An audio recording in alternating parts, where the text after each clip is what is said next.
नामदार विखे पाटील यांच्या निधीतून खानापूर उंदीरगाव शिवरस्त्याचे काम सुरू.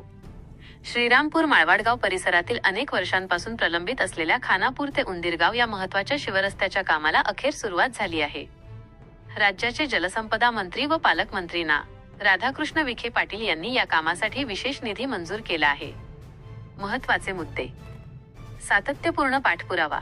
ज्येष्ठ नेते गिरीधर आसने, भाजप तालुकाध्यक्ष बाबासाहेब चिडे आणि भाऊसाहेब बांद्रे यांच्या प्रयत्नांमुळे हा मार्ग मोकळा झाला. नागरिकांना दिलासा.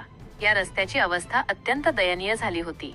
चिखल आणि खड्ड्यांमुळे शाळकरी मुले, वृद्ध आणि शेतकऱ्यांना होणारा त्रास आता कायमचा दूर होणार आहे. फायदा. खानापूर, उंदीरगाव, माळवाडगाव आणि माळेवाडी परिसरातील दळणवळण सुलभ होणार असून शेतमाल वाहतुकीला गती मिळेल. तालुक्यातील अशाच दुर्लक्षित शिवरस्त्यांची कामे ना. विखे पाटील यांच्या माध्यमातून प्राधान्याने पूर्ण केली जातील. गिरीधर आसने, ज्येष्ठ नेते.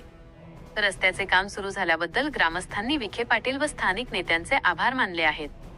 Report Shafiq Shaikh, Shrirampur, RKS news.